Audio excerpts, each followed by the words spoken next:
다 같이 새벽 기도회 하나님께 드리겠습니다.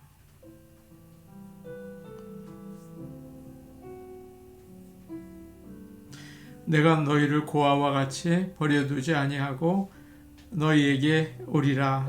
조금 있으면 세상은 다시 나를 보지 못할 것이로되 너희는 나를 보리니 이는 내가 살아있고 너희도 살아있겠음이라. 아멘.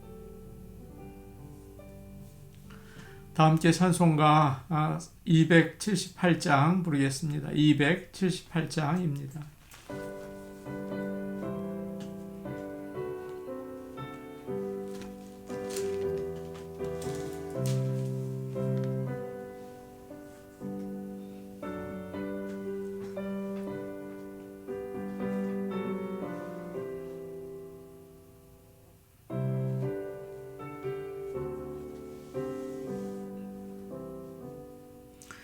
여러 해 동안 주 떠나 세상 연락을 즐기고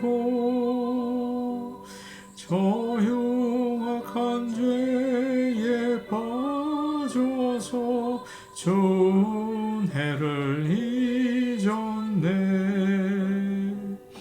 오 사랑의 예수님 내 몸을 곧이옵니다. 곧 들어와 나와 함께하며 내 생명이 되소서. 죄악의 주 인생을 심히 불쌍히 여기서 저 하늘의 영광 버리고 이 세상에 오셨네. 오 사랑의 예수님 내 몸을 곧이옵니다. 곧 들어와 나와 함께하며 내 생명이 되소서.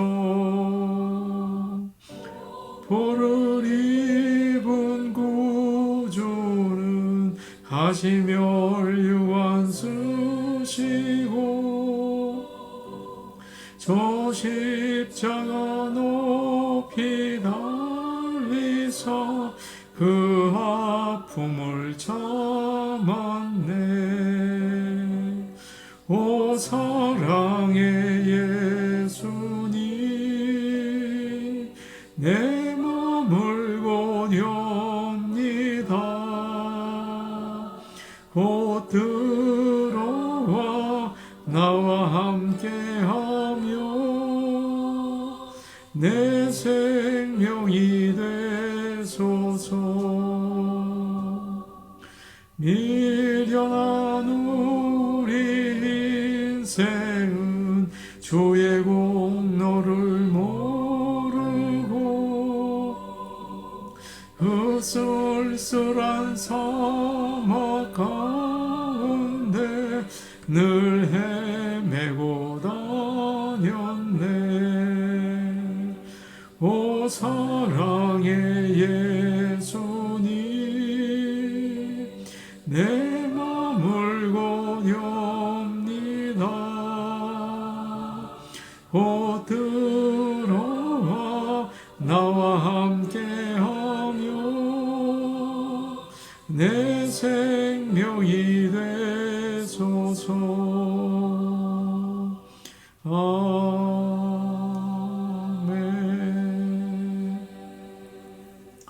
찬송가 279장입니다. 279장입니다.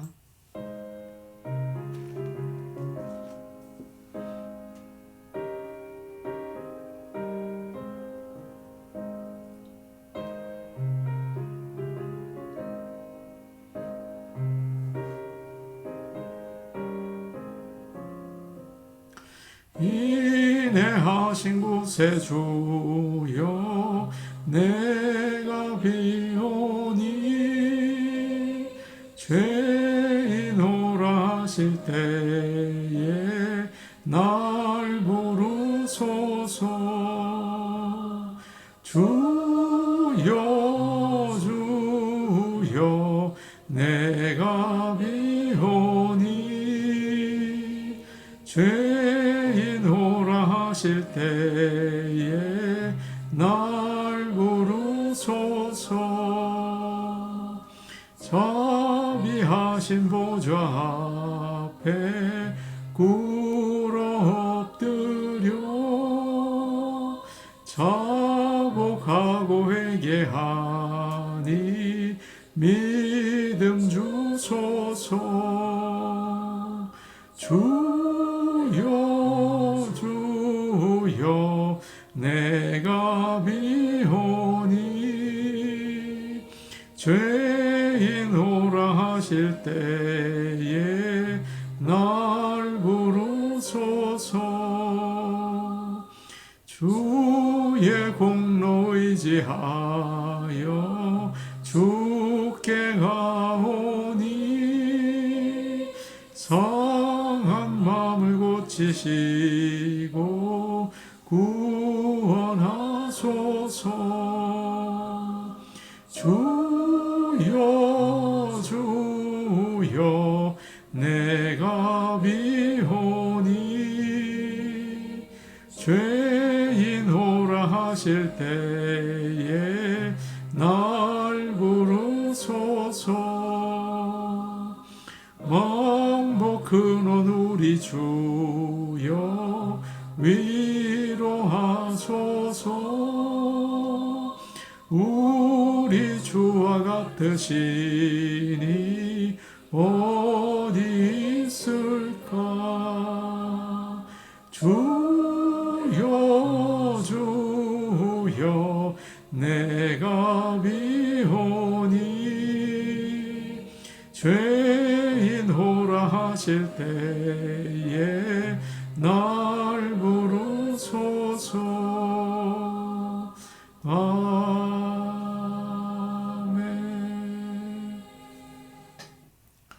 하나님 말씀 같이 보겠습니다.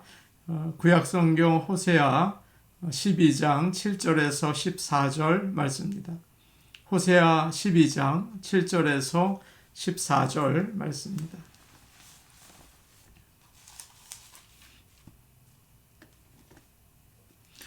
구약성경 1267페이지에 있습니다. 호세아 12장 7절에서 14절 말씀을 저희가 함께 읽겠습니다.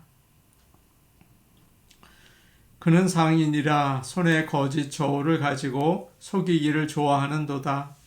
에브라임이 말하기를 나는 실로 부자라. 내가 재물을 얻었는데 내가 수고한 모든 것 중에서 죄라 할 만한 불의를 내게서 찾아낼 자 없으리라 하거니와. 네가 애굽 땅에 있을 때부터 나는 내 하나님 여호와니라. 내가 너로 다시 장막에 거주하게 하기를 명절날에 하던 것 같게 하리라. 내가 여러 선지자에게 말하였고 이상을 많이 보였으며 선지자들을 통하여 비유를 베풀었노라. 길르앗은 불의한 것이냐? 과연 그러하다. 그들은 거짓되도다. 길갈에서는 무리가 수송아지로 제사를 드리며 그 제단은 바디랑에 쌓인 돌무더기 같도다. 야곱이 아람에 들러 도망하였으며 이스라엘이 아내를 얻기 위하여 사람을 섬기며 아내를 얻기 위하여 양을 쳤고 여호와께서는 한 선지자로 이스라엘을 애굽에서 인도하여 내셨고 이스라엘이 한 선지자로 보호받았거늘 에브라임이 경노하게 함이 극심하였으니 그의 주께서 그의 피로 그의 위에 머물러 있게 하시며 그의 수치를 그에게 돌리시리라. 아멘. 오늘 말씀을 보시면 하나님께서 북이스라엘, 에브라임이라고도 하죠. 그들을 향해서 크게 분노하십니다. 14절을 보시면 이런 말씀이 있어요. 에브라임이 주를 경노하게 하였다. 주께서 에브라임에게 벌을 내리시고 주께서 받으신 수모를 그들에게 그대로 갚아 주실 것이다. 그런 말씀을 하고 계시죠. 하나님은 자비로우시고 또 은혜가 풍성하신 분이십니다. 노하기를 더디하시고 인자하심이 크신 분이죠. 그런데 그 하나님께서 경노하셨다고 말씀하고 있어요. 북이스라엘이 도대체 무슨 잘못을 했기에 하나님께서 이처럼 화가 나신 것입니까? 7절 말씀을 보면 그 이유가 나와 있어요. 우리 같이 7절 말씀 보겠습니다. 시작. 그는 상인이라 손에 거짓 저울을 가지고 속이기를 좋아하는도다. 그는 상인이라 라고 하시죠. 북이스라엘을 장사꾼이다 그렇게 하시는 거예요. 이 말씀의 원문을 보면 그는 상인이라 이 말이 없고요. 대신에 가나안이라는 한 단어만 나옵니다. 가나안 사람들이라는 말이죠. 그리고 거기에는 장사꾼이라는 뜻도 들어있어요. 오늘날 유대인들을 보면 세계적으로 장사를 참 잘합니다. 뉴욕의 월스트리트를 움직이는 사람들이 대부분 유대인들이라고 하죠. 제가 아는 어느 집사님은 미국의 한 회사의 제품을 해외로 파는 일을 하세요. 그런데 그 회사 주인이 유대인이랍니다. 아주 돈을 아끼고 깐깐하다고 그 이야기하시는 걸 들은 적이 있어요. 그러나 유대인들이 처음부터 그렇게 장사를 잘한 건 아니었어요. 이스라엘 백성은 가나안 땅에 들어와서 거기에 사는 사람들을 다 쫓아냈습니다. 7 족속이 살고 있었는데 그 중에 해변에 있는 족속들은 무역을 아주 잘하는 상인들이었어요. 두로나 시돈 지역에 있던 족속들이죠.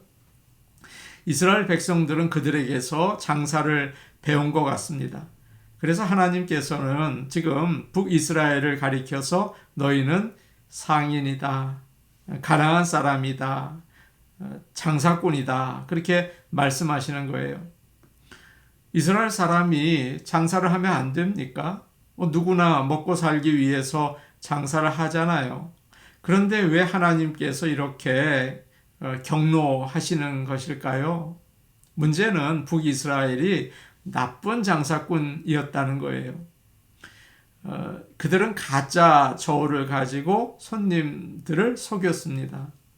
당시에는 동전이 만들어지기 전이어서 은을 달아서 사용을 했습니다. 그런데 돈을 지불해야 할 때는 은을 가볍게 만드는 저울을 사용하고요.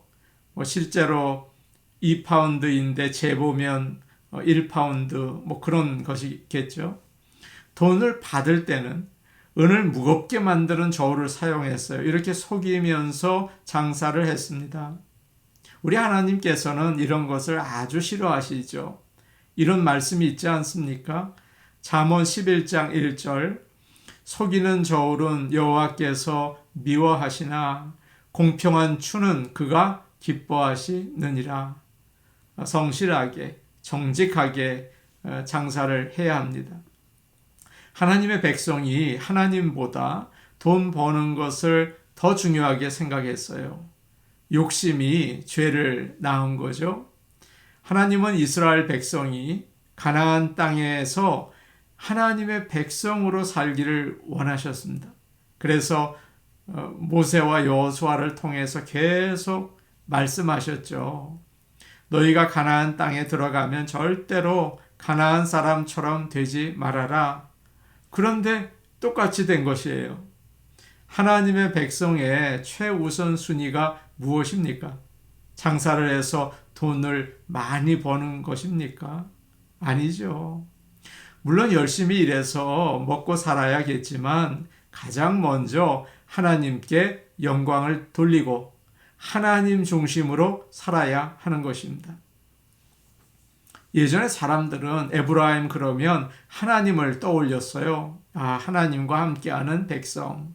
그런데 이제는 장사꾼이라고 생각하게 된 것입니다. 예전에 사람들은 교회 그러면 하나님이 계시는 곳 그렇게 생각했어요. 그런데 오늘날은 어떻습니까? 교회 그러면 돈, 건물, 사기꾼 그런 거 생각하지 않을까요? 만약 사람들이 저를 장사꾼, 비즈니스맨이라고 생각한다면 어떻겠습니까? 제가 목회를 계속할 수 있을까요? 장로님을 가리켜서 아유 그 사람 장사꾼이야 그렇게 생각한다면 그 아주 심각한 문제 아닙니까? 하나님께서 나에게 주신 재능 또 나에게 주신 일이 얼마나 귀하고 책임이 있는지 모르고 그저 돈 버는 데만 빠져서 그것을 사용한다면 하나님께서는 우리에게 너는 장사꾼이다 그러면서 격려하실 거예요. 우리가 하는 일 모든 것 하나님을 위해서 쓰여질 수 있기를 원합니다. 8절 말씀 우리 같이 보겠습니다. 8절이에요. 함께 보십니다. 시작.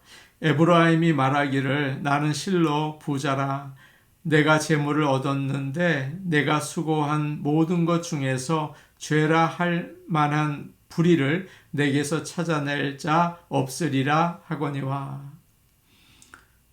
이제 에브라임이 이렇게 말한다는 것입니다. 나는 부자다. 나는 스스로 노력해서 부자가 되었다. 하나님께서 이런 은혜를 주신 것을 잊어버리고 나는 부자다. 나는 수고해서 이것을 얻었다. 그러면서 자기를 자랑하는 거죠. 자기의 능력과 가진 것을 자랑해요. 세상 사람들 그렇지 않습니까? 조심해야 합니다. 그것은 하나님을 모욕하는 일이에요. 하나님께서는 그런 북이스라엘에게 가나안 사람들과 똑같이 무섭게 심판하셨어요. 쫓아내셨죠. 더 나쁜 것이 있습니다. 8절 뒷부분을 보니까요. 내가 재물을 얻었는데 내가 수고한 모든 것 중에서 죄라 할 만한 불의를 내게서 찾아낼 자 없으리라. 그런 얘기를 했습니다. 나는 올바로 돈을 벌었다. 특별히 나쁜 일을 한 게 없다. 그렇게 생각한 거죠. 에브라임은 돈에 눈이 어두워서 자기가 죄를 지은 사실을 모르는 아주 심각한 상태에 빠져 있었어요. 야곱은 속이는 자였죠. 그는 형의 장자의 권리를 도둑질하고 형이 죽이려고 하니까 외삼촌 라반의 집으로 도망가지 않았습니까? 거기서 20년이라는 긴 세월을 보내게 돼요. 그리고 이제 고향으로 돌아올 때 많은 재산을 가지게 되었습니다. 어떻게 그렇게 많이 모았을까요? 열심히 일해서입니까? 아니에요. 역시 속이고 사기를 쳐서 모은 거예요. 라반이 야곱에게 얼룩진 양을 내가 품삯으로 주겠다 그랬어요. 그러자 어떻게 합니까? 양들이 물을 마시러 올 때 새끼를 베는데 그때 흰무늬 나뭇가지를 앞에다 두었어요. 그러니까 튼튼한 양들이 얼룩진 새끼를 낳은 거죠. 이런 이상한 방법을 사용해서 삼촌을 속이고 재산을 모으게 되었습니다. 요즘에 미국에서는 아마존이라는 큰 유통회사가 있습니다. 인터넷으로 원하는 물건을 사는 그런 회사인데 없는 물건이 없어요. 얼마나 싼지 몰라요. 집 문 앞까지 배달을 해줘요. 그러니까 많은 사람들이 그 아마존을 사용합니다. 어떻게 될까요? 그러니까 다른 소상인들은 경쟁도 하지 못하고 다 망하는 거죠. 한국도 그렇다고 합니다. 세계적인 대기업들이 마켓, 음식, 꽃 배달, 택시, 분식점, 골목골목마다 한대요. 작은 가게들이 다 죽는 거죠. 또 그런 이야기도 들었습니다. 큰 종합병원에 유명한 의사가 있는데 많은 사람들이 그 의사에게 수술을 받으러 온대요. 그런데 그 의사가 수술을 한다고 하고서 수술실에 들어갔다가 금방 나온다네요. 그러면 다른 의사가 대신 수술을 한다는 그런 이야기를 들었습니다. 참 장사하기 위해서 별일을 다 하죠. 사람들을 속이고 하나님을 속이는 무서운 죄를 짓고 있어요. 그런데 죄인지를 모르니까 그런 일을 하는 거죠. 북이스라엘 사람들도 가짜 저울을 사용해서 돈을 벌면서 법에 걸리지 않으니까 죄가 없다, 그렇게 생각을 했습니다. 그러나 하나님께서는 말씀하세요. 세상 법에는 걸리지 않을지 모르지만 내 백성이 그러면 안 되지. 그건 잘못된 것이다. 세상 사람들은 하나님을 모르니까 당연히 잘 살려고 돈 벌고 속이고 돈을 의지할지 모르지만 너희는 그러면 안 된다 라고 이야기하십니다. 우리가 예수님을 믿을 때 내가 잘 살기 위해서 믿은 겁니까? 그러지 않잖아요. 부를 위해서 사는 것은 그건 죄입니다. 성경은 말씀하고 계세요. 탐심은 우상 숭배다. 우리가 예수를 믿은 것은 죄와 죽음에서 구원받고 예수님의 귀한 사람들로 살기 위해서 아닙니까? 우리의 사는 방향을 올바로 할 수 있는 아침이 되기 바랍니다. 이제 9절 말씀 우리 같이 보겠습니다. 9절이에요. 함께 보십니다. 시작. 내가 애굽 땅에 있을 때부터 나는 내 하나님 여호와니라. 내가 너로 다시 장막에 거주하게 하기를 명절날에 하던 것 같게 하리라. 이제 하나님께서 말씀하십니다. 나는 너희를 애굽에서 인도해낸 하나님 여호와다. 하나님은 가나안 사람들처럼 그 장사꾼이 된 이스라엘 백성에게 자신이 누구인지를 말씀해 주세요. 나는 네 하나님 여호와다. 나는 너희가 잘 살기 위해서 섬기는 바알이 아니다. 애굽에서 노예였던 너희를 죄와 죽음에서 건져낸 그런 하나님이다 라고 말씀하시죠. 지금 너희의 잘못된 모습을 보라. 그리고 그 생활을 끝내라. 그러면서 북이스라엘에게 심판을 선포하십니다. 하나님은 이스라엘 백성에게 초막절을 지키게 하셨어요. 그래서 하나님께서 광야에서 인도하시고 모든 것을 공급해 주신 것을 기억나게 했죠. 그런데 지금 이스라엘 백성들은 그 하나님을 잊어버린 것입니다. 그래서 하나님께서는 너희가 다시 광야 경험을 하게 하겠다. 다시 광야로 가서 장막에서 지내면서 방황하게 될 것이다 라고 징계를 말씀해 주고 계십니다. 하나님은 오늘날도 우리에게 경고를 하세요. 우리는 냉장고와 또 은행이 비어 있을 때는 자연스럽게 하나님을 기억합니다. 그러나 하는 일이 잘 돼서 좋은 식당이 어딘가 그걸 찾아서 식사를 할 때는 하나님을 잊어버릴 때가 참 많아요. 사랑하는 여러분, 우리는 장사꾼입니까? 아니죠. 하나님의 거룩한 백성이에요. 하나님을 기쁘시게 하는 삶을 살아낼 수 있기를 간절히 원합니다. 우리 같이 기도하시겠습니다.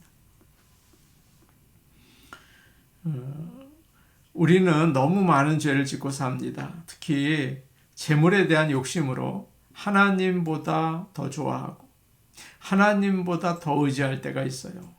하나님 용서하시고 하나님을 하나님으로 섬기며 살게 하옵소서. 이렇게 기도하겠습니다. 이번 주일 예배를 위해서 기도하겠습니다. 하나님을 기쁘시게 하는 예배를 드리기 원합니다. 우리 성도들이 믿음을 가지고 주님 앞에 나오게 하옵소서. 또 구원받는 영혼들이 나오는 그런 놀라운 역사가 있는 예배가 되게 하옵소서. 이번 주일에는 임직식이 있습니다. 임직자들이 정말 믿음이 있기를 원해요. 변화되기 원합니다. 믿음으로 살기 원해요. 그래서 하나님의 교회를 하나님이 원하시는 뜻을 따라서 섬겨나가기 원합니다. 우리 같이 기도하시겠습니다. 아버지 하나님, 우리가 많은 죄를 지으면서도 모르고 삽니다. 세상의 재물을 가장 중요하게 생각하고 그것을 의지하며 삽니다. 용서하옵소서. 하나님보다 더 좋아할 때가 있습니다. 용서하옵소서. 돌아서서 하나님만을 섬기고 하나님 중심으로 살게 도와주옵소서. 주일 예배를 위해 기도합니다. 하나님 아버지, 주님을 기쁘시게 하는 예배를 우리가 드리기 원합니다. 성도들에게 기쁘게 주님께 나올 수 있게 인도하시고 목마른 사슴의 심령을 허락하여 주옵소서. 또한 이번 주일 구원받는 영혼들이 아버지 앞에 나오는 그 은혜를 베풀어 주시고, 임직식이 있습니다. 임직자들에게 아버지여 믿음 주시고 변화되게 하셔서 하나님을 잘 섬길 수 있게 하옵소서. 예수님 이름으로 기도하옵나이다. 아멘. 오늘 오신 아버지 하나님, 저희가 장사꾼처럼 삽니다. 그저 이익을 위해서, 돈을 위해서 살 때가 참 많습니다. 하나님보다 더 좋아하고 하나님보다 더 의지할 때가 있습니다. 용서하여 주시고 오직 하나님을 나의 주로, 오직 하나님 중심으로 살 수 있게 하옵소서. 예수님 이름으로 기도하옵나이다. 아멘. 오늘도 복된 하루 되시기를 바랍니다. 개인 기도하시겠습니다.